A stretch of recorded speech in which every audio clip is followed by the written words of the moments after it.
Okay, hey guys, and welcome to today's video. Hopefully the camera's good for now. Anyway, for today's video is an exciting one. I'm going to be covering two topics today and some tips and tricks how you could get your hyperrealism up to the next level and try to take your time on your art. So that's what we're going to be talking today. And I realized with hyperrealism, it's not just about completing a piece in one day.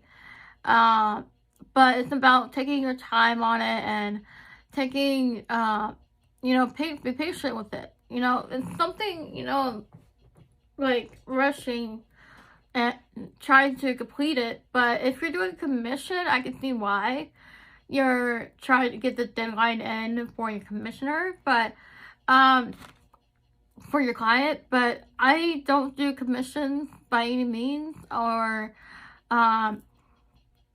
anything like that. I just do art for fun.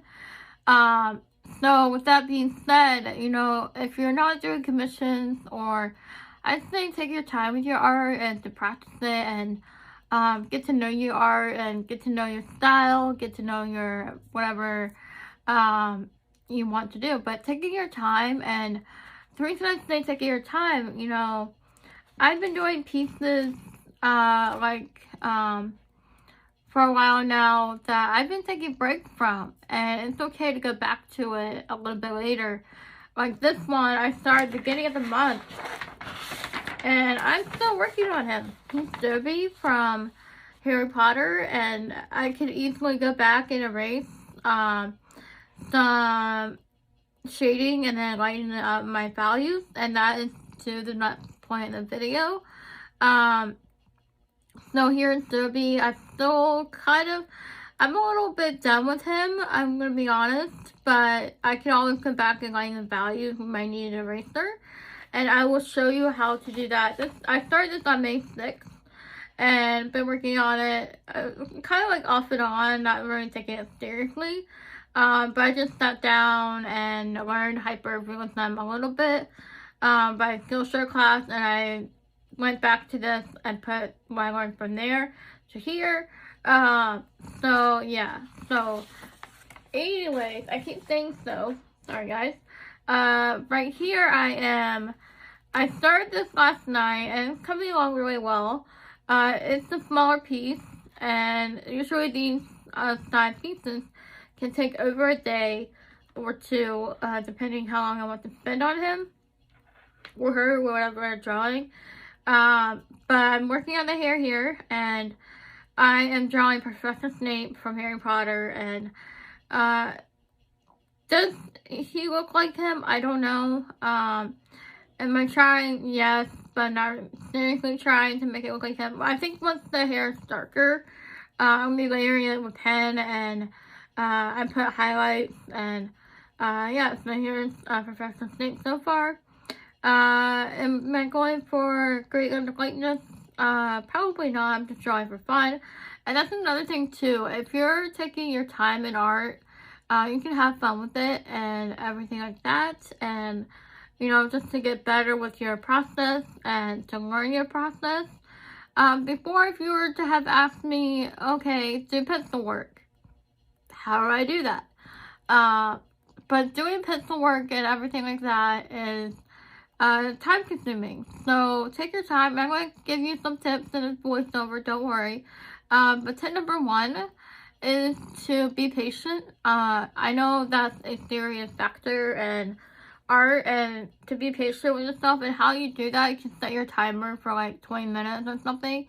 Sit down, work on your piece, and then take a break. You can take a break for more than one day, like I've done with the Dobby piece, or you can take a break for a week or a few weeks, like I've also done, and can come back to it later. And setting your timer for 20 minutes a day, or 20 minutes, however long you want to, can implement, and you can get a better piece. Now, will it turn out the way you want it? Kind of, depending on what you're going for. But in the end, as long as you're having fun and not putting pressure on yourself to finishing it in that specific day. Again, like I just mentioned, if you're doing deadlines or art school or anything like that, my journey is a little different with art, and that's okay. each artist's journey is different, and I just wanted to mention that. So for me, it's like art is a hobby. I do art, you know, in my spare time every day, and there's not a day where I don't draw unless I'm really busy that day, and or something like that. But I just want to say that, and let's get to the super secret thing I want to mention about the kneaded eraser. So the kneaded eraser, oh my gosh, you guys, this one's so dirty it's hardly even stretching anymore. I do have another spare box that I can get, but for now, this thing is amazing, and I want to show you some little, and I'm not sure if I'm going to be doing any drawing in today's video because we're already at 6 minutes, but I just want to talk to you, you know, together, that the kneaded eraser is quite amazing. You can shape it into a point and erase your highlights that way. You know, when I was doing my sketches on, or my drawings on gray paper, I was like, how can I do the same thing on white paper?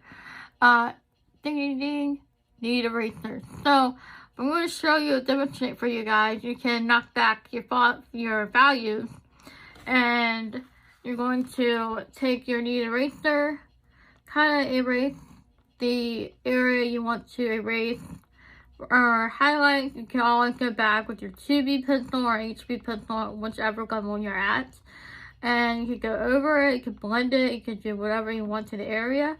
But as long as you're knocking back, like, you can do a point like this, or you can do something if you are erasing bigger areas, go in like this. And it's just really helpful because you can have those highlights as well. This class talked about that, and if it worked for that, I don't know like how I would do highlights unless I left the paper blank if I were to do pen and ink. But I'm really excited that I discovered this again, and it's been really, really helpful in doing so. So I'm like so excited now with this technique of that. So I keep saying so, sorry guys. But with the highlights here, I am erasing. And it's easier to erase pencil than it is pen because in pen you can't erase. So that's why I did the pencil work first, and then I'll layer the hair with the pen. So there is that. And another way to help with your values, this is kind of turning into a tips and tricks video. I know we're in a time now that in a pandemic, toilet paper is essential, but please don't judge me on this. I'm only trying to use it sparingly as much as I can for my work, but you want to take toilet paper or anything. I would say a washcloth if you really want to stay on toilet paper, but it could be a rough texture if that's what you're looking for. But you want to knock back your values with it and try to smooth out your skin. Now, this piece right here is taking me over a few, I don't remember when I started it, but I left it and I was like, okay, how can I pump up the contrast, or how can I improve on the piece a little bit better, which is adding highlights with the kneaded eraser. With that being said, I am kind of just going back in, adding an eraser, and it is moving it up a level. I'm really excited about this technique because it's important that to take your time on art to get the highlights or whatever you're working on right and correct. But does it need to be perfect? Absolutely not. Unless you're doing it for art school or whatever. But even then, you know, guys, don't take my advice so seriously or so, because I, you know, with my background and I am self-taught artist. I'm not saying my information is valuable, but I'm just saying what I've been learning online and what I've been learning by Skillshare, and that's how I learn art and Skillshare. So this is not sponsored by any means. or anything like that. But I'm just saying these are my tips, and take it as you will. So yeah, I hope you guys enjoyed today's video. I don't know if I'll be doing any drawing or anything like that, but if you have any questions or whatever, we're already at 10 minutes, I think, so I'm going to wrap it up. If you have any questions, you guys probably wondering how much does the kneaded eraser cost. It doesn't even cost a dime, but I could be completely wrong. You can find these on Amazon or, but these, what I'm trying to say is, kneaded erasers are inexpensive. They're not very expensive, but these are great because if you look on mechanical pencils, they have erasers, but if you look at an artist pencil, like usual, they don't have erasers at the end. And I wanted to point that out a little bit because they don't have erasers. You can always put an eraser cap on, like you get at school or something, at the end of the pencil to help you erase. But I only find it very hard because it is a wedged eraser. So I just want to show you that as well. So I think I covered everything I wanted to cover in this video. If you have any questions or anything like that, always guys leave me in the comments down below. Turn the notification bell on so you won't miss a video, and let me know if you have any questions or anything. If you have any questions or something with the kneaded eraser, I can do a whole video on it, like a second video, because I already have a video on this, and this is an amazing thing. And I will highly suggest do not get it before because it will not come out. Have I experienced that? I'm not going to say anything, but take it as you will. Thank you guys for watching, and I hope you guys have a marvelous day and have fun with your art. And I hope this was informative. I hope it was helpful. If you have, I guess, any questions or anything like that, I hope I answer them in this video. Thank you guys for watching.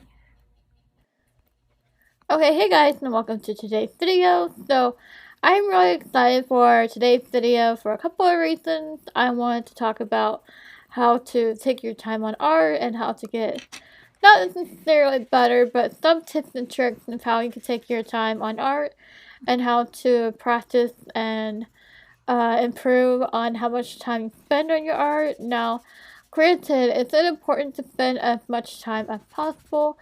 Well, the thing is, it depends on what you're necessarily working on. Like, if you're working on cartoons or something like that, you know, with cartoons and everything, those are basically quick drawing for me. I could get them done under 20 minutes. I'm not saying rushing your art, but it usually depends on the project I'm working on. Like, for this portrait, it's taking me a couple of weeks. I think it's actually taking a couple of days, if I'm not mistaken, but I think I started this last week. I just don't remember when. But I've been working on it off and on, and I'm still working on it. So it's going to take a while. But portraits for me take a few days or a few weeks, depending how big the project is. Now, necessarily, you know, taking your time can have good effects on your art, and I'm just saying that if you take your time to not necessarily get it perfect, but you know, to have it the best it can be with what you're going for. So it all depends on the project you're going for or the style you're going for. If you're going for hyperrealism, yes, it's going to take a couple weeks or a couple days, depending on the size of the paper and the size of the drawing. This was just a mini project I have in my sketchbook. This is just for basic practice. Try to get it lifelike as possible. But I think I achieved that here with the kneaded eraser, and I want to talk about the kneaded eraser in this video as well. You can knock back your values if you need a highlight in your drawing by using the kneaded eraser over and erasing the spots and areas in your drawing. And then you can continue layering your pencil with it, and then continue back and forth until you get it just right. But, you know, taking your time, you can also set your timer for like 20 minutes and then work on 20 minutes on that drawing a day. Or you can continue working on it if you feel extra motivated with the drawing. And it's, you know, taking your time and being patient and kind of go hand in hand and also go into different ways. if you're impatient, you know, it could be, you know, rushing your drawing and, you know, struggling to finish it, not having motivated and be motivated. I want to talk about also how to come up with the idea for drawings in a later video, but that's a whole different video on itself. And you know, drawing should be fun. It shouldn't be so much pressure. And here's the needed eraser and what I mean by knocking down the values. But if you take another tip is use a paintbrush or something that's light enough that can brush your crumbs off your paper because you don't want to basically smudge with your fingers. But here I'm drawing Professor Snape and I'm layering the hair and I've already done the highlights and erasing. But I just wanted to go over some tips on what you can do. You can set your timer for 20 minutes or even 15 minutes and just work a day or something on it. And if you feel impatient, take a break from it. That's why I've been taking a break from the long portraits.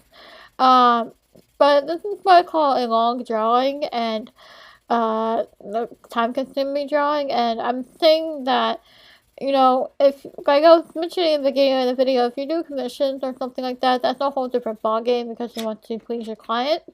But I mean, I'm not saying that I do commissions. That's not my point. I don't do commissions, so I'm just, you know, want to say that it's important for deadlines and you want to take your time, but if you have deadlines and other important things that need to be met, just go ahead and meet them. But this is just a tip for a hobbyist artist like I am. I am self-taught artist and yeah, so I hope you guys enjoyed today's video and I hope you get something out of it. This was an important lesson that I've been learning with hyperrealism. It takes time, you know, don't rush, have fun with it. Right now I'm doing the hair of Professor Snape.